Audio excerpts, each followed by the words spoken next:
পৌঁছে গেলেন। হিমালয়ে পৌঁছে গিয়ে সাধনায় বসলেন। দেবাদিদেব ভগবান কৃষ্ণচন্দ্র বৃন্দাবনে একটা লীলা পরিবেশন করবে। সেই লীলা দর্শন করতে যাবো আমি কেমন করে?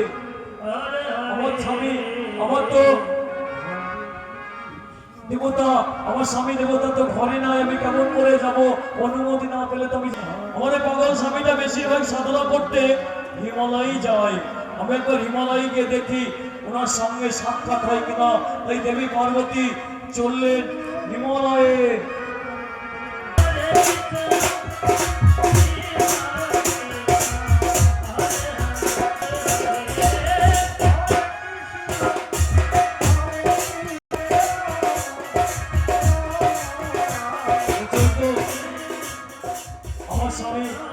সাধনা করছে কিন্তু আমি নৃত্য করে দেখি আমার এই ভঙ্গের শব্দে বললেন দেবী পার্বতী।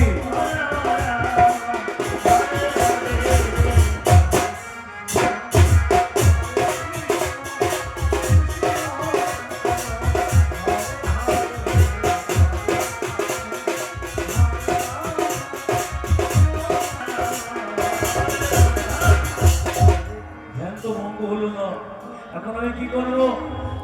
আমি যদি ধ্যান না ভঙ্গ করতে পারি তাহলে আমি অনাজ আদি ভগবানের লীলা দর্শন করতে যেতে পারবো না। অনুমতি না পেলে যাবো কেমন করে? তাই দেবী পার্বতী কি করলেন? ভক্তি শ্রদ্ধা ভাবে নিজের দেবাদি দেবের কণ্ঠে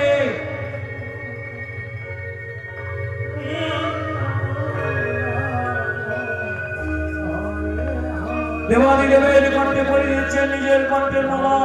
আর ভক্তি শ্রদ্ধা ভাবে প্রণাম করছে, প্রণাম করছে দেবাদিদেব। যেন কেমন একটা আসছে নাকি গিয়ে পৌঁছচ্ছে। দেবাদিদেব চিন্তা করছে তাই তো এমন সুমধুর গ্রাম কোথা থেকে বেঁচে আসছে, এসেছে। ধীরে ধীরে আঁকি গেলে, ধীরে ধীরে আঁকি গেলেছে, দেখছে একই মেঘনা চাইতে বৃষ্টি প্রাণী চমকানে এই হিমালয়ে কোথা থেকে এসেছে এমন অপূর্বা সুন্দরী। দেখাও দেখাও রমাই, তোমার ওই চন্দ্রবদন এখানে একবার আমায় দেখাও, তোমার ওই চন্দ্রবদন এখানে দেখো লেবে ফুলে উঠেছে, দেখাও সুন্দরী। দেখাও আমরা কাকিলে তোমার হার মেনে যাবে তোমার রূপের নদীর কাছে। দেখাও আমরা দেখাও তোমার চন্দ্র কোন মধ্যে একেশ্বরী সঙ্গে কেহ নাই। ওটা হতে দেখবো কোন আসলে তাই কে জানি বড় হাস আজ ওই রমণীকে নিয়ে করবো কি অনেক বদন এখানে আমি দেখাচ্ছি। দাঁড়াও, তোমায় দেখানোর পরে দেখছি তুমি যে লম্বা মেনকা। ধীরে ধীরে দেবী পার্বতী আঁকি মিলছে গো। দেবী পার্বতী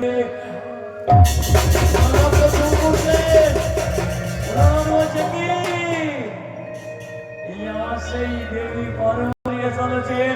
ওনার দেবী পার্বতী বলছে কোথায় পালিয়ে যাচ্ছ? এসো এসো এসো, শোনো বলছি লম্বা মেনকা অধিক সুন্দরী। বলো কজন সুন্দরী আছে তোমার? হ্যাঁ, তাহলে ওদের নাম কোথা থেকে আসছে? বলো সত্যি কথা। দেবী পার্বতী সেই গরম করছে, ভোলানাথ চুমকে চুম করছে গো। আজকে ভোলানাথ, যে ভোলানাথের অহংকারে পৃথিবী থর থর করে কাঁপে, সেই ভোলানাথ দেখুন আজ ভয়ে জড়ো সড়ো হয়ে গেছে। ভোলানাথে বলছে দেবী, দেবী আমি তোমার সঙ্গে না রসিকতা করছি না। আরে তুমিই তো আমার সুন্দরী, তুমিই তো আমার রম্ভা, তুমিই তো আমার মেনকা, তুমিই তো আমার সেই অপ্সরা। তোমার মতো সুন্দরী আর কয়জন আছে বলো?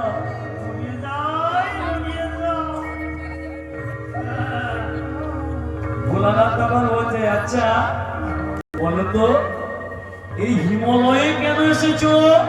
আমি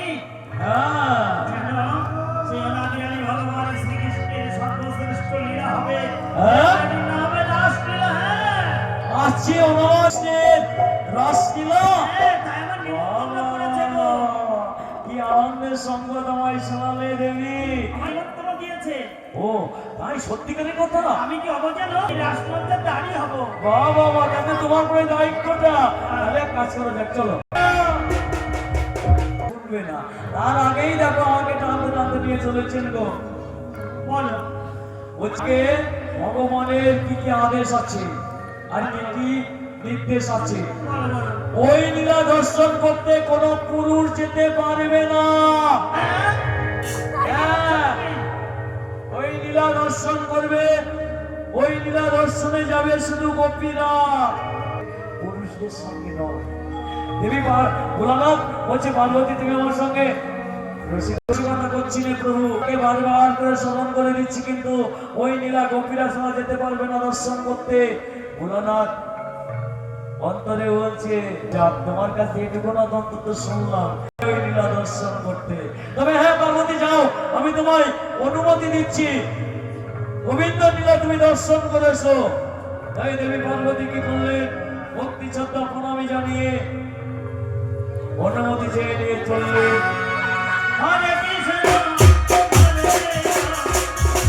বললেন, রুদ্রমূর্তি ধারণ করে বলছেন, এ অনন্ত কোটি ব্রহ্মাণ্ডের মালিক গোলক বিহারী নারায়ণ, আমি আপনার ভক্ত, আপনার করে আমি যে পুরুষ। তবে শুনে রাখো, অনন্ত কোটি ব্রহ্মাণ্ডের মালিক আমি শাসন করতে এই বেশে শ্বেত কবির বেশ ধারণ করে যদি পারো ধরতে পারো, তাহলে আমি বুঝবো সেই গোলক বিহারী নারায়ণ।